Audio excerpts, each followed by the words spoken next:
First of all, thank you so much for that introduction. And I'd like to open with a short anecdote.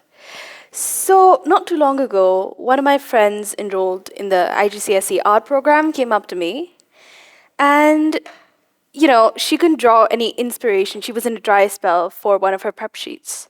And during this dry spell, she came up to me and she said, Diya, I'm suffering. But I don't think I'm suffering enough to be an artist. I probably need to go through more pain than I already am to be an artist and to get that A star. And honestly, I didn't know how to respond. I don't think I even responded. But that's something I haven't stopped thinking about since. It led me to realize a common misperception of artists. These abstract individuals who were constantly in a state of emotional turmoil and who frequently drew from this sort of well of pain and suffering to inspire themselves. Now, society and the world at large, for years we've been captivated by this very idea that all great works of art have come from a place of pain, suffering, and overall emotional turmoil. We've developed this into what we now know as the tortured artist stereotype. It's a ubiquitous concept for students in creative fields. Briefly, this concept portrays pain as the central component in creating masterful works of art, in all its forms. Unfortunately, decades of significant distortion has led us to conclude that in order to create noteworthy pieces of art, emotional turmoil is the sole effective stimulus. Now, notable figures that kind of embody this stereotype to us include Vincent van Gogh, naturally, Kurt Cobain, and Sylvia Plath. And a lot of the time when I've noticed this in our discussions within our classroom environment, when we discuss them, it's almost always in the context of how their potential mental health afflictions was the sole piece of inspiration for all their work to come. By doing that, we're effectively reducing these figures to a fraction of who their persona may have been, and we're placing a rose-tinted lens on emotional turmoil. This, in turn, leads to heavy romanticism of declining mental health. And given the given the global scale of social media interaction taking place, it comes as no surprise that this romanticism has posed a significant threat to the mental health of upcoming artists. With this in mind, I want us to just step back for a second. I want you to think about the last time you embarked on a creative process. By this, I mean any process that you completed to have a creative product in front of you. This could be something as simple as doodling during a work call, painting, playing an instrument, or even, typing a piece of poetry into your notes app. And specifically, I want you to think about how you felt before and after this period of creation. Compare those two feelings. It's never really guaranteed 100% when you're talking about something as subjective as art and creativity. But I'm fairly certain a vast majority of you will realize that that final feeling may have been one of clarity, relief, or, is generally a lighter feeling as compared to the one you entered this process with. This cathartic function of the arts is a criminally underrated phenomenon, and it's often overshadowed by the myth of the tortured artist. We've seen this with figures such as Vincent van Gogh, whose mental illness has almost always been discussed as a way to inspire himself, and he's considered the blueprint for this concept. But from my vantage point, his art was a critical part of his recuperation and expression process. Now, let me give you an example. I'd like you to turn your attention to this image on the screen, and this is a work of art I'm certain we've all encountered at some point in our lives. Vincent van Gogh's Starry Night is not only considered his magnum opus, but to me, is the way Van Gogh used his art as a form of escapism.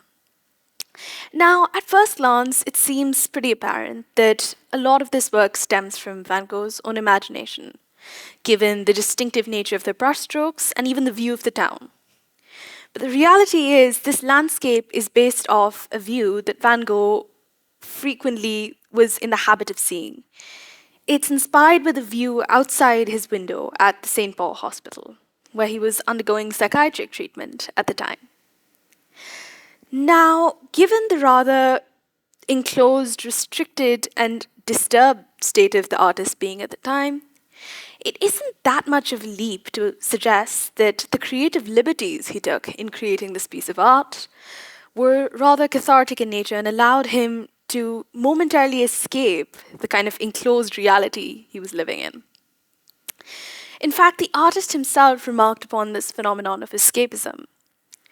In a letter to one of his contemporaries, he wrote that the imagination is certainly a faculty which we must develop, one which alone could lead to the creation of a more consoling nature than the single glance at reality can perceive. Now, fortunately, experimentation and research has given us so much more to work with, so you don't have to take it all from me. A 2016 study examined a group of 39 otherwise healthy adults and compared the levels of cortisol, which is the stress hormone, before and after 45 minutes of visual art creation. To supplement this, these participants also submitted a written reflection of the session, notably comparing their thoughts and feelings before and after this 45-minute slot. This self-reported data concluded that almost all participants reflected upon a sense of relaxation, enjoyment, and a sense of being taken in and absorbed by the free-flowing nature of the activity. A lot of them even remarked that they were able to set aside their domestic, workplace, or other stresses for the time being. And salivary testing actually also concluded that there was significantly lower levels of cortisol for about 75% of these participants. This, to me, indicates that, no matter how limited the time frame in which we do so, but active engagement with the arts has irrefutable beneficial psychological impacts. There's another study I found really interesting and relevant. A study from Goldsmiths University in September 2022, if I'm not wrong. And what they did was they worked with a group of 290 creative professionals to see if there was a correlation between artistic endeavors and mental health afflictions. Within this varied sample space of creative professionals, each of whom averaged 20 hours of creative processes on a weekly basis. So pretty regular engagement with the arts. And ultimately, the team brought to light the idea of a direct correlation between heightened creativity, positive mental state, and well-being. The study also went on to highlight, interestingly, the impact of regular creative engagement on the inherent character traits and qualities of very highly creative individuals. They highlighted them to be, quote-unquote, more open, more conscientious, and having higher emotional stability, as well as overall well-being. This is in direct opposition to the misconceptions of artists we talked about earlier. Abstract members of society working at the outskirts of society, and those tending to be highly emotional. It is this misconstrued notion that leads to artists not getting those many leadership roles within workplaces and communities alike.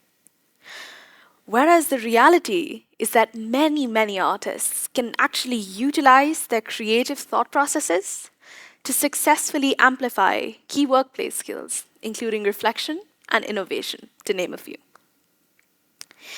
Now, recently, I had the pleasure of reaching out to Dr. Girja Kaimal.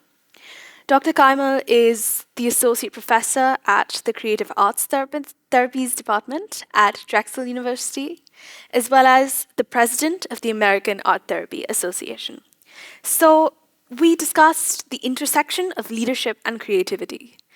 And the insights she lent were incredibly valuable. How she did this was she drew parallels to two distinct ideas, one of a leader and one of a manager.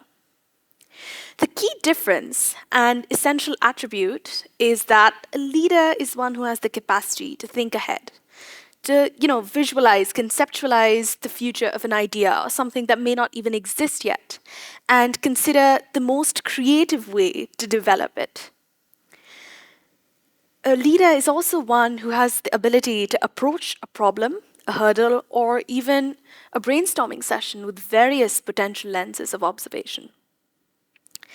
So, if leadership too is an inherently creative process, when we propagate something as distorted as the tortured artist stereotype, it prompts the question, are we effectively closing doors for future creative leaders and their distinctive thought processes? That's a scary future to imagine. Okay, ultimately, the dichotomy between the tortured artist stereotype and the inherently therapeutic nature of the arts is significant. By considering the rather psychologically valuable nature of the arts, it seems imperative we bring to light their role as a form of expression and catharsis. By celebrating this aspect of the arts, what we're doing is we're effectively protecting the mental health of upcoming generations of artists. We keep them from romanticizing declining mental health and enable them to achieve artistic success and fame in a healthier, more valuable, and more authentic manner. Thank you very much.